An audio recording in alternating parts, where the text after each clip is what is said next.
Hey guys, how's it going? So I'm going to try to make this video relatively quick because it is straightforward. I'm just getting ready to put a lot of the gear and camping equipment that we used during Hurricane Helene back into the gear shed. And I thought I would share with you guys what we use the most, maybe give you some ideas as to some camping equipment and outdoor gear that is multi-use and really good to have in emergencies, whether it's just a standard power outage or along the lines of kind of a natural disaster or weather situation like we recently experienced. Now, none of all of this stuff together is, not something you're going to want to go out and buy all at one time. It's just stuff that I personally have accumulated over time. And it's come in very handy for a multitude of scenarios, this included. Because with Hurricane Helene here in my corner of Virginia/North Carolina, our power was out for 5 to 6 days, depending on how you want to round it out. We had tons of trees down and all of that type of stuff. So let's jump right into it. We'll start off with the power options, and I will have links to all the stuff that I'll be showing you so that you can look at the specs up close. I'm just going to be giving you a really quick rundown and short explanation as to how I utilize this stuff. So this right here is a Power Smart 1500 watt generator. It's, gasoline powered. This is one of the most affordable options for a gasoline powered generator, and it was not being used as the main source of powering the appliances and stuff that we was using, but instead it was primarily used to top off my battery banks here in the back. And then once the battery banks was topped off, we had a chest freezer in the garage that I hooked this up to and let it run throughout the night to keep the chest freezer frozen. All in all, this handled everything pretty good under almost full load. We was getting about 6 hours of runtime off of a full tank of fuel. If I remember correctly, this thing holds 0.8 gallons.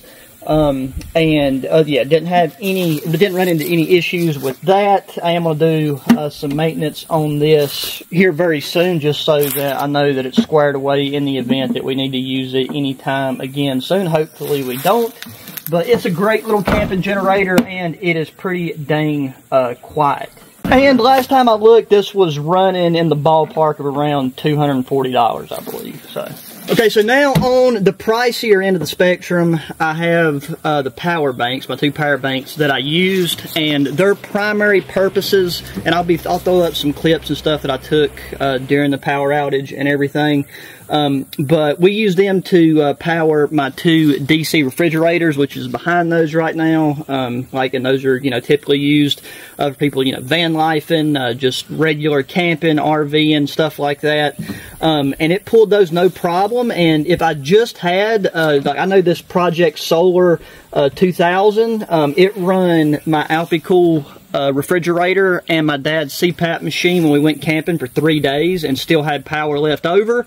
I let my dad use this one for the first few days just for his CPAP machine and just run the fridges with this Titan, this 0.0 Energy Titan power bank. But, we got, after coming in every day from cutting trees and just clearing out debris and just doing maintenance on our property and dealing with some other issues, which we'll talk about here in a minute when we get to some of the other gear, we was too tired to even break out a deck of cards or a board game, so we splurged and plugged in the TV and the DVD player, and so that, that drained this down a lot faster while still powering that, and then that's when we brought out the generators, start topping these off. But one thing, one really important thing to note that I wanted to mention, this 0.0 Energy Titan, its charging brick here draws so much power that it throttled out, constantly throttled out the generator. So with the generator alone and this charging cable set up here, I couldn't keep this thing charged. So what I ended up having to do is the Project Solar, the generator would charge it just fine. So I had the Project Solar power bank plugged into the generator, and then I had the .0 Energy Titan plugged into the Project Solar. So all three of them kind of was just working as a system, while I still had both fridges and a TV, DVD player, and a box fan plugged into the Titan power station. So all three of those things just worked as a unit, and that worked out very, very well once once I figured that out in the best way to connect everything. So I know as a whole that right there is a fairly expensive power setup, but once again we was splurging with the TV and the DVD player, the box fan, all of that stuff. It's constantly charging. Cell phones, all of my lighting options I didn't need to charge, but I kept them topped off because there was no way to know how long the power would be out. The other good thing to note about these is, I do have the solar panel kits for both of the power banks, and even with dense cloud cover, you can get some charge with the solar panels, but you're not going to be getting much. So, like, if you're going to be drawing off of it constantly, like we was, you're going to need some type of gasoline powered generator in order to keep these things topped off and functioning. So I do believe that is everything important to mention about what I've done for power, aside from I just had like a night core power brick. I used it to charge my phone at night. And aside from that, that was what we done for power. Okay, so now for the DC refrigerators. This right here, this is an Alpi-Cool, just lift top lid. You can take and set this thing to any temperature, from your standard refrigerator temps down to freezer temps. We used it as a refrigerator. Worked great. I've used this on a camping trip. And then here we've got this bigger Bogue RV. This is the Aspen 50 Pro. The Aspen 50, like the Pro version, is really nice because you have these rollable wheels, and where this is a larger fridge, that's really handy. This one here has a nice flat surface, and this one does, have a relatively flat surface, but you can set stuff on top of these, use them as a work surface. But the thing that is really nice about the Bogue RV is it has dual zone areas, so you could set both to a fridge, both to a freezer. What we did, we used this larger square area as a fridge, and then we used this as a freezer, and we just made sure to store everything out of the fridge that we really wanted to salvage. Things like condiments and stuff like that didn't really matter. Those can fluctuate in temperature most of the time, like ketchup and soy sauce, just basic things along those lines. So highly recommend these because they don't draw nearly as much power as like your household appliances. So whenever you're using things like those power stations, this is the most efficient way to do so. And I consider these to be relatively affordable for how versatile they are if you're somebody who is going out a lot, fishing, camping, hunting, and then for emergencies like what we just recently used it for. So now real quick, talk about the rain gear that I used. This was obviously a very wet ordeal, so having decent rain gear was a must. Now, not too long ago, I done a video. This is the Pentagon Hurricane Shell jacket. And I have the pants that go with it, but as I mentioned in that video, the only downside to the pants was they didn't have the full-length side zippers. But the biggest thing to note, regardless of what rain gear you go with, if you're going to be working around trees or just anything you get snagged on, you do want a durable, breathable material. Also, if you're going to be doing a lot of activity, a lot of heavy movement, you're going to want pit zips to help just really ventilate so you don't get wet on the inside just from sweating. The other main reason that I went with this jacket over the one I'm going to show you here in a second is because this one does have a hood on it. And then this right here is a British military Gore-Tex rain set. This is one that I got off of Go Army UK. I highly recommend you guys checking these out, because for Gore-Tex of this quality, it's probably the most affordable out there, at least that I've found.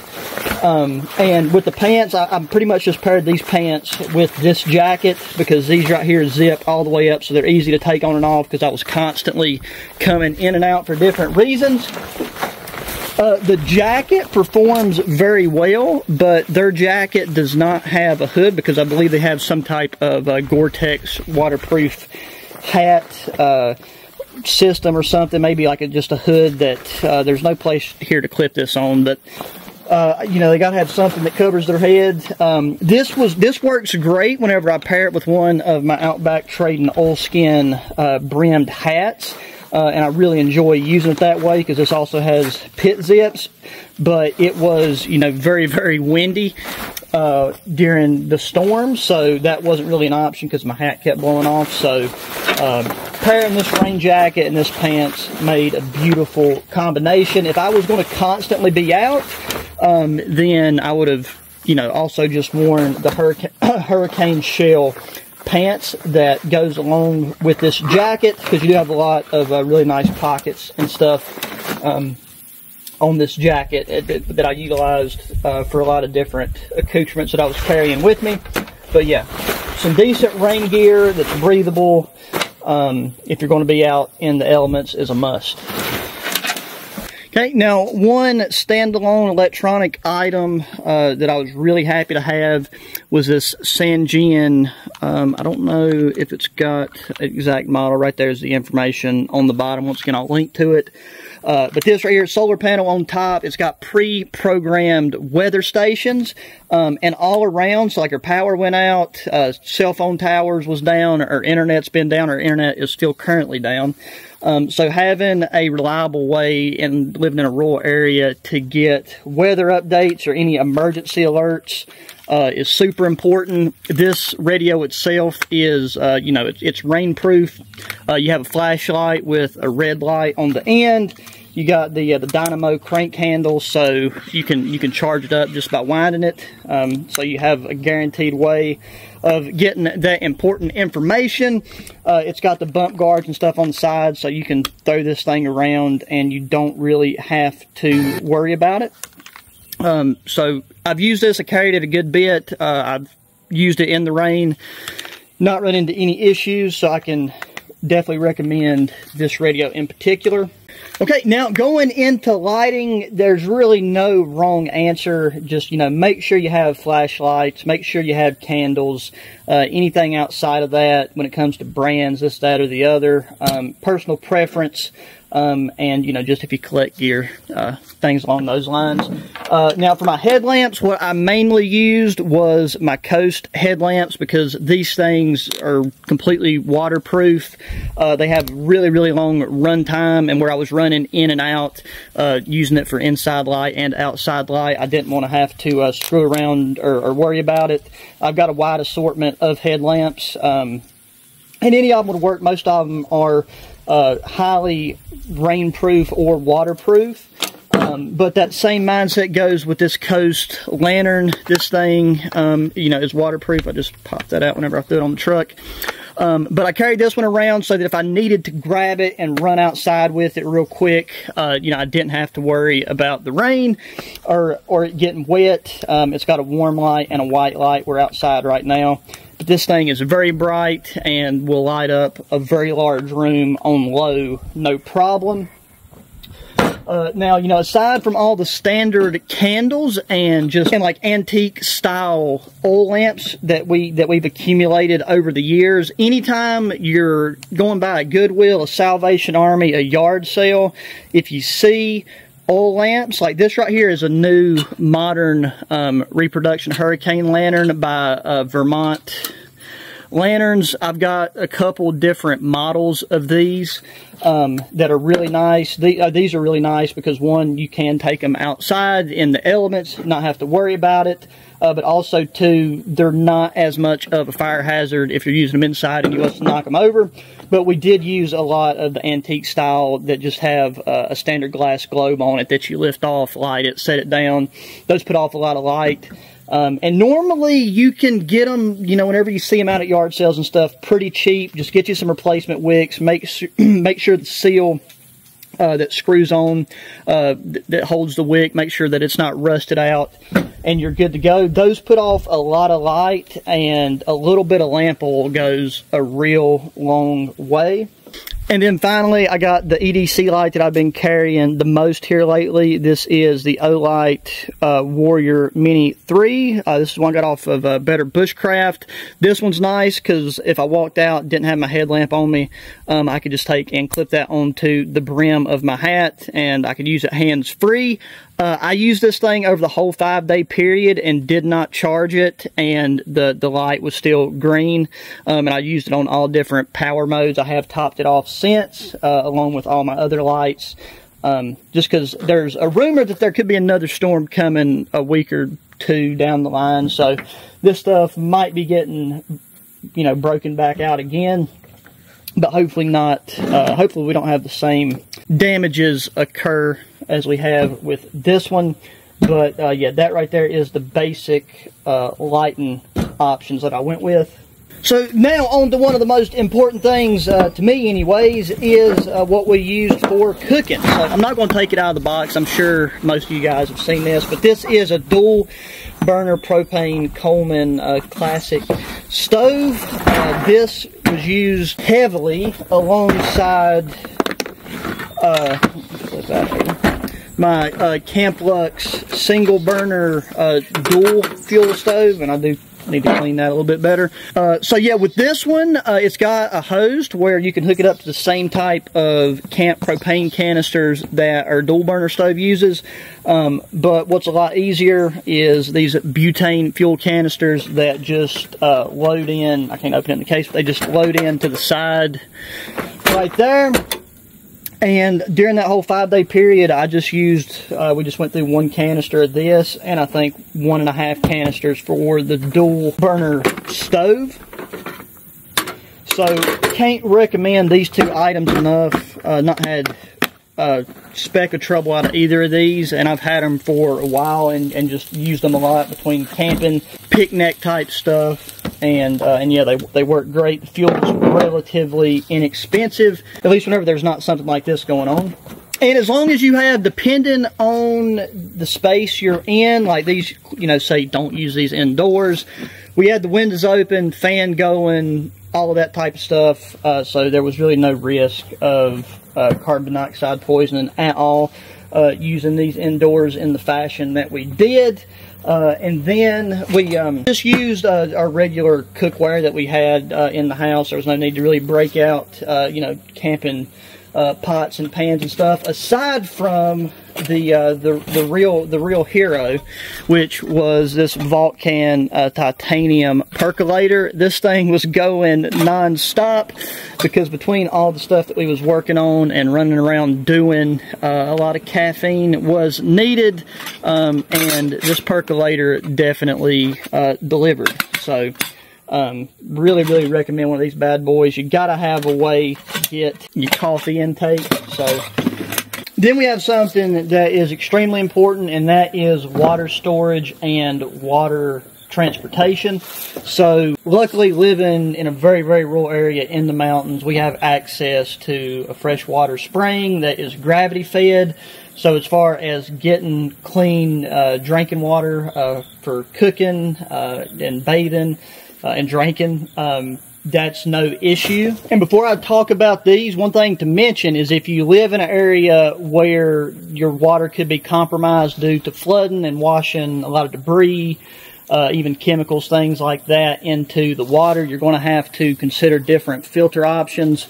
My first go-to would be like one of these gravity filter setups. This is a Yazima, and you can just fill up this large dry sack, and then you attach the filter to it, and it's just gravity fed, filtered out, and then you would have fresh, clean drinking water. And you can also pair that with aqua tabs to make sure that your water is safe to drink, unless it was just extremely compromised because you live near a chemical plant or just something outrageous like that. But looking at the water jugs that we did use, because we did have to transport the water and have a way to, you know, store it in the house so that it was usable. So we'll start with this one. So this is obviously the sexiest one here. This is a Swiss Link 5-gallon or 20-liter water jug, and it has a spout with just a mesh screen right there to keep insects out of it. And this one's great. The only downside to this one is whenever it's full, you know, it's a bit cumbersome to pour if you're just trying to fill up a small cup or bowl or pot.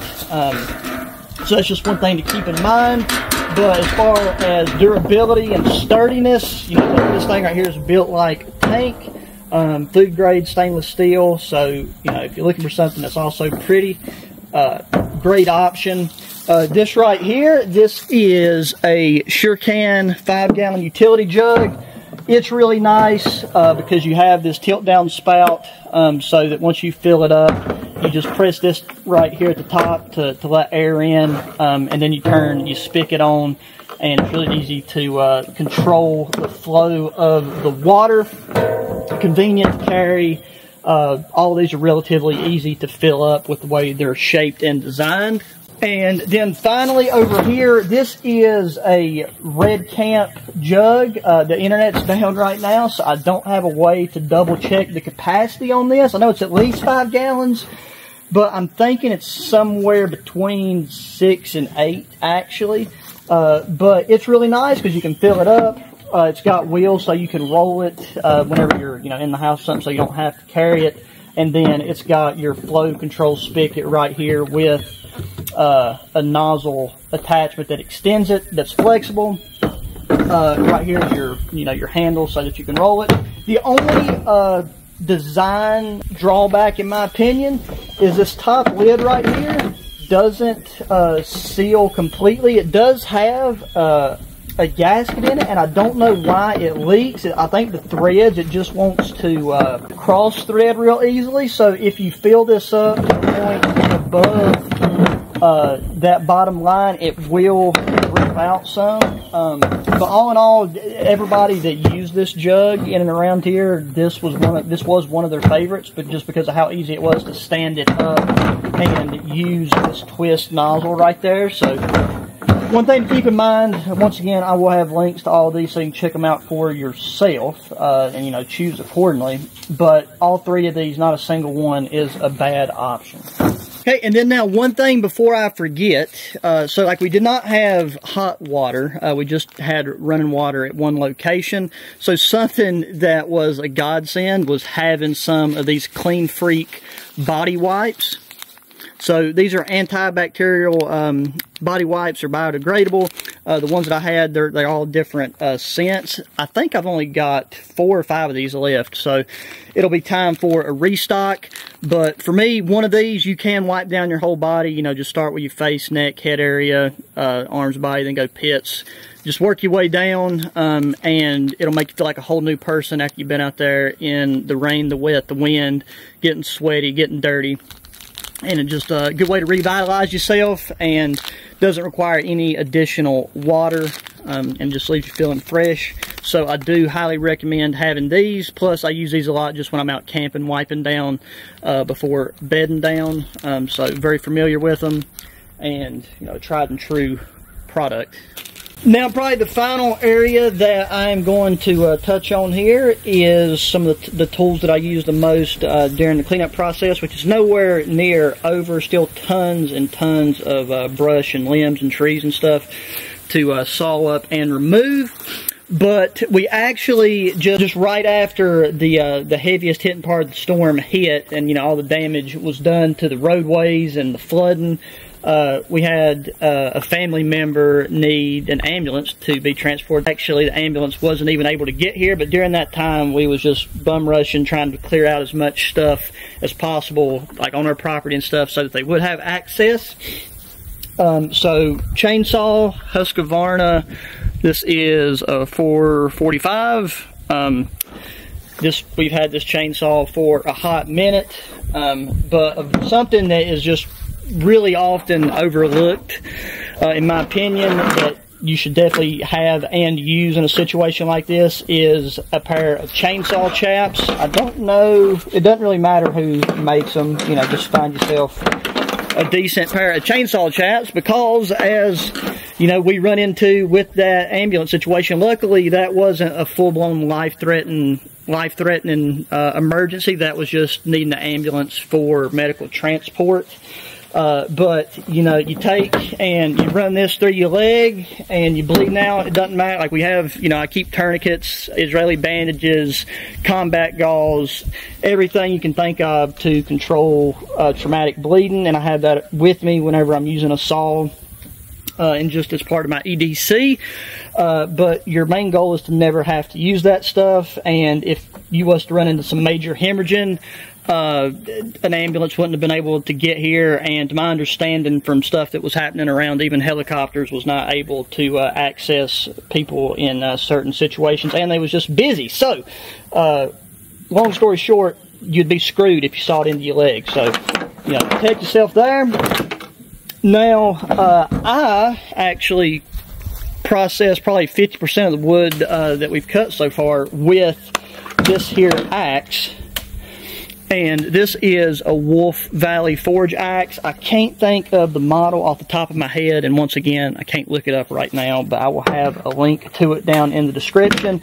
But this thing chops through wood like butter, and I can buck through, I was bucking through trees just as quick, if not quicker, than I was able to with the chainsaw, just because I was able to get in and maneuver around certain types of trees, the way that the limbs was cross-weaved into each other, and just because of the landscape where it's very, very hilly, very wet, slippery, stuff like that. So, got the axe, and then since I was using that a lot, kept this in my pocket. This is a Sharpow diamond sharpener, double-sided. One side's coarse, one side's fine, so I can just whip this out, just hone the blade up real quick, and get right back to chopping through trees and processing wood. And now all that'll be left to do is just start loading it up and taking it somewhere down to where we tend to have bonfires from time to time. So you guys, aside from just a few small random things that ain't, you know, worth getting into much detail on, just like, you know, having lighters, having matches to light your lamps, light your candles, just basic first aid supplies, making sure if you know something like this is coming that you have prescriptions filled, canned food. Whenever we was, you know, breaking the stoves out and trying to decide on what we wanted to put in the DC refrigerators, anything like we had, you know, some hamburger in the fridge, we cooked that up immediately. That's what we eat. So any food that needed to be consumed relatively quickly, that wasn't worth taking up space in our refrigerator options, we just focused on consuming that relatively quickly. But yeah, good to have canned food. Always good to have some dehydrated meals, things like that on the side, because there was really no way for us to know how long. You know, at first they said it'd be like maybe just 2 or 3 days. Then we heard it could be 7 or 8. Ended up being about 5, 6 days of not really being able to fully access everything. And then a lot of places around, once the roads was cleared enough to where we could get out, you know, no power. Places couldn't process payments with cards, so a lot of places just run out of cash. The ATMs run out of cash. So having stuff like this all ready to go is very important. That's why you got to think ahead, not just a few weeks ahead of when something like this happens, but planning for if this is going to happen again next year or a few months down the road. So, you know, just having a lot of forethought, and then kind of arranging and deciding on what gear is important, and then financially what you can afford to accumulate over time without going, you know, nuts and crazy and panic buying stuff. Yeah, if I left anything out, guys, or you have questions, please feel free to ask me down in the comments section. Let me know what type of stuff y'all found to be invaluable during this time. Hopefully all you guys are okay. I know people in different areas, you know, got hit harder, so thoughts go out to them. And I hope this video is helpful, if not now, to somebody on down the line in the future. It's just a good reference point and a way to get some ideas as to what gear they would like to go with. So, as always, please make sure you hit the thumbs up button, subscribe if you have not already, share the channel with friends, family, anybody enjoys good old outdoor activities and gear. Hit me up in the comments section. Check out my other videos. And until the next one, adios.